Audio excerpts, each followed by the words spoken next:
li ma gën a noonu daal ñu bàyyi ba suñu kanam parce que daal mënu may wax fi mu nekk nii Mor Ndiaye la mais waaw mais nañ bàyyi rek parce que fi mu nekk su ma waxee rek mënu may wax daal nañ bàyyi. metti na lool fu metti yem fala tey suñu altine tey bii duñ ko fàtte mukk ñun parti social duñ ko fàtte mukk Sénégal du ko fàtte Afrique du ko fàtte àdduna bépp kenn du ko fàtte parce que Ousmane dafa nekkoon nit koo xam ne kii dafa maandu jàng comme ay moromam am ay responsabilité ci réew mi depuis Senghor ba léegi xam lu bare nag ci Sénégal ak fépp te kenn mësu ko dégg ci gémmiñam mu génnee loo xam ne du naka sa noonu la kenn mësu ko dégg te kat xam na loo xam ne bu ko waxoon xëy na sax àdduna tas wax ma réew mi waaye àdduna sax day tas wante dafa nekkoon nit koo xam c'était un vrai homme c'était un vrai patriote parce que nag soo gisee ni mu demee sax nga xam ne c'est un patriote à son âge élection yi liggéey na ci lu bare ñu teg seen bët toogul bu ko neexoon toog mais toogul dafa liggéey parce que xam na li réewam lay liggéeyal Ousmane dafa mës na nekk au service de son pays parti bi nag ñàkk nañu nit koo xam ne kii ah ba ñëpp demee moo fi desoon Abdou Diouf mu demee ñu daanu 2000 moo fi toogoon toog di muñ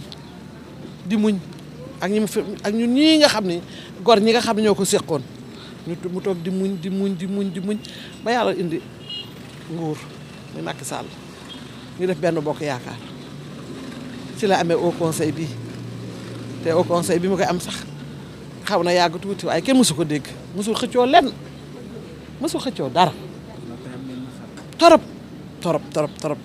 waaye nag yàlla mooy décider booy jël man mii sax bu neexoon yàlla du ma yeggal li may wax kon nañ ko teg foofu rek nga xam ne yàlla moo ko indi woon ci àdduna mu Ousmane def na mission jeex na Ousmane dem na nu mu war a demee demin bu rafet macha allah demin bu rafet daal zéro faute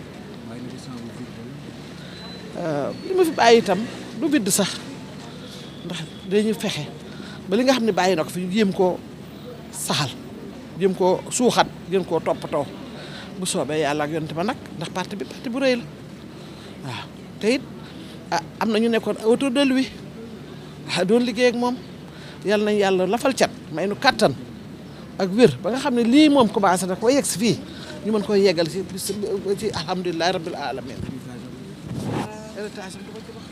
Tanor est un homme politique, un grand responsable.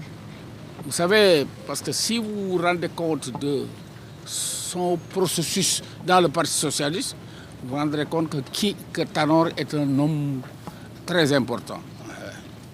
Il représente beaucoup de choses. C'est malheureux, aujourd'hui, les gens ne sont pas en mesure de s'exprimer politiquement compte tenu des relations personnelles que nous avons avec Tanor et surtout de la sympathie. Ne craignez-vous pas les lendemains du Parti socialiste après la disparition? Il n'y aura pas de lendemain au Parti. Le Parti socialiste est un grand parti.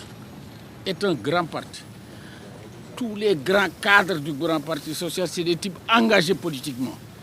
Et les gens sont obligés de gérer, comme que Tanor l'a géré, de gérer le Parti socialiste. Est-ce que vous pouvez faire face aux caméras, s'il vous plaît? Aujourd'hui, le Parti socialiste perd un leader, c'est ça? Mais c'est normal. Quand on perd Tanor, on perd un leader.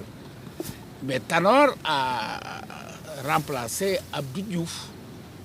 Tanor a remplacé Senghor. Alors donc, d'autres membres du Parti socialiste vont faire comme Tanor. Ils vont continuer à gérer ce parti d'une manière très engagée, comme Senghor l'avait, comme Abdou Diouf l'a géré, comme Tanor l'a géré. Il n'y a pas de problème. Mais le vide quand même est grand. Oh, vous savez, d'accord.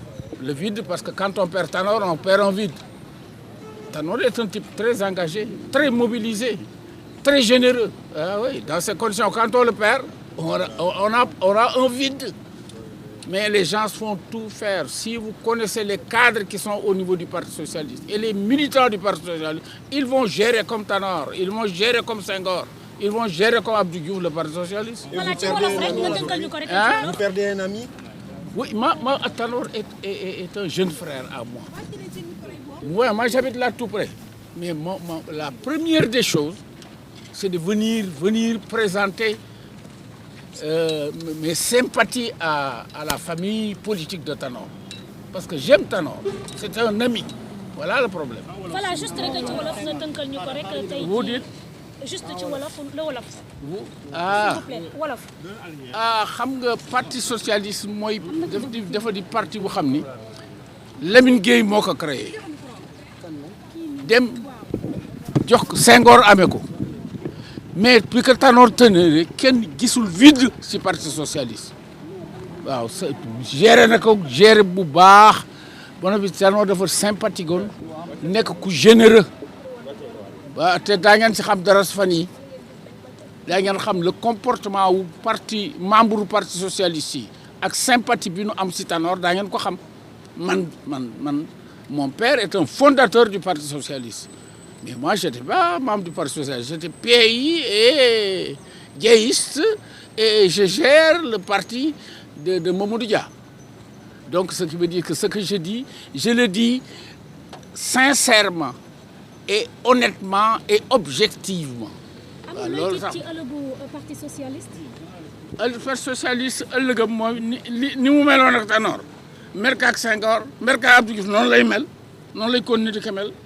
C'est un parti bu xam ne dafa am une base politique am des types engagés et encadrés. Il n'y a pas de problème. Une tombe, on peut dire une tombe. C'est quelqu'un qui, durant plus de 40 ans de vie active politiquement, n'a jamais été pris par défaut, ni dans ses actes, ni dans ses propos. Il connaissait beaucoup de choses, mais il n'a jamais été un homme de détail. On l'a souvent mis en pression, aussi bien en interne, c'est-à-dire dans le cadre des réunions internes du parti, pour l'amener, pour lui tirer le verre dans le nez. Mais il n'a jamais cédé à la tentation. C'est quelqu'un qui n'a jamais été un homme de détail, mais un véritable homme d'État. Un véritable homme d'État. Et pour ceux qui le connaissent, savent que le parti aussi, le Parti socialiste, lui doit énormément. Parce que nous avons eu la chance de l'accompagner avant 2000. Après 2000 également, à maintenant, nous avons été à ses côtés. Sans bouger, on a été avec lui sur tous les théâtres d'opération. Mais le parti lui doit énormément. Si on continue de parler du Parti socialiste 19 ans après la perte du pouvoir, c'est parce que Ousmane Tanor Dieng a été là. Il n'a jamais fléchi, malgré les soubresauts de la vie politique. Un homme multidimensionnel. Un homme qui connaissait beaucoup de choses et qui parlait peu. On n'a jamais pris... personne ne peut aujourd'hui dire, malgré sa longévité sur l'espace politique, qu'il a eu, quel que soit le contexte et les circonstances, à émettre un mot de trop ou un acte de trop. Voilà l'homme Ousmane Tanor Dieng. Un homme, dans le contexte également où nous sommes, de la Coupe d'Afrique des Nations, j'ai une pensée pour lui, parce que c'est quelqu'un qui aimait énormément le sport. Et on a vu le contexte à la veille de la qualification du Sénégal pour une finale historique. Il s'en est allé. Un homme pieux, plein de bonté, de sagesse, qui a fait énormément de bien. Et l'opinion pour la majorité, beaucoup se permettaient de juger l'homme sans jamais l'approcher ni le connaître. Mais juste une anecdote. Je connaissais un de ces terribles adversaires qui était adversaire farouche de lui et qui n'a jamais eu la chance de l'approcher. Et après en avoir eu l'occasion, il m'a dit, Sal, je lui ai dit oui, il m'a dit, j'ai pris le bon Dieu de me pardonner. Parce que j'ai rencontré aujourd'hui un homme, un monsieur. On ne peut avoir des préjugés, on ne peut qu'avoir des préjugés sur lui, mais on ne peut pas le détester quand on s'approche aussi près de ce que j'ai fait aujourd'hui avec lui. Donc voilà l'homme Ousmane Tanor Dieng. C'est un séisme. C'est un séisme, c'est le Sénégal qui a perdu, c'est le président Macky Sall qui a perdu, c'est l'ensemble des Sénégalais qui ont perdu.